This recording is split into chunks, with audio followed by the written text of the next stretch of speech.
Des fois, tu n'obtiens pas le bien derrière lequel tu cours. Et des fois, tu n'arrives pas à te débarrasser d'un mal qui t'a touché. C'est justement dans une situation comme celle-ci que va apparaître le lien que tu as avec Allah. Il y a des gens qui, lorsqu'ils ne vont pas atteindre leur objectif, vont arrêter d'invoquer Allah, croyant qu'ils ne pourront jamais atteindre leur objectif. Et il y en a d'autres qui, lorsqu'un mal va les toucher, vont arrêter d'invoquer Allah, croyant que ce mal ne va jamais disparaître. Qui est celui qui invoque réellement Allah? Qui est celui qui implore réellement Allah? C'est celui qui a de bonnes pensées envers Allah subhanahu wa ta'ala. Vous savez, le fait d'avoir de bonnes pensées envers Allah, c'est pas juste le fait de croire qu'Allah est Ar-Rahim et qu'il fait miséricorde à ses créatures, non. Le fait d'avoir une bonne pensée envers Allah Azza wa Jal, c'est le fait de savoir tout d'abord qu'Allah est capable de toutes choses. La miséricorde, elle peut même apparaître chez certaines créatures. Certaines créatures peuvent te faire miséricorde. Mais justement, le point subtil à ce niveau-ci, c'est le fait de savoir qu'Allah est puissant et qu'il est capable de toutes choses. C'est ça que tu dois savoir. C'est de cette façon que tu dois invoquer Allah Azza wa Jal. C'est ça que tu dois mettre dans ton cœur et dans ta tête. Allah Azza wa Jal nous donne un exemple dans le Coran al-Karim.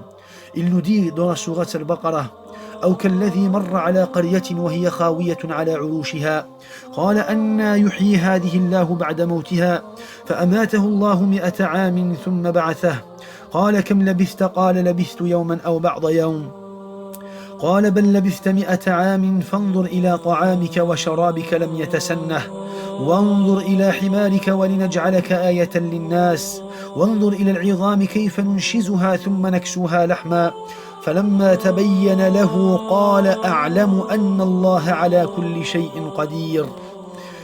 Ou comme celui qui passait par un village désert et dévasté. Comment Allah va-t-il redonner la vie à celui-ci après sa mort, dit-il. Allah donc le fit nourrir et le garda ainsi pendant 100 ans. Puis il le ressuscita en disant: Combien de temps as-tu demeuré assis? Je suis resté un jour, dit l'autre, ou une partie d'une journée. Non, dit Allah, tu es resté 100 ans.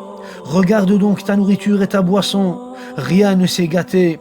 Mais regarde ton âne, et pour faire de toi un signe pour les gens, et regarde ses ossements, comment nous les assemblons, et le revêtons de chair. Et devant l'évidence, il dit: Je sais qu'Allah est omnipotent. Et devant l'évidence, il dit: Je sais qu'Allah est omnipotent.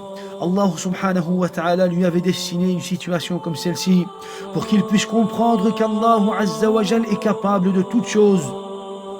La bonne pensée envers Allah, c'est le fait de savoir qu'Allah est capable de toutes choses, qu'il est lui le seul capable de te donner un bien, qu'il est lui le seul capable de te donner le bien que tu cherches et de te protéger du mal.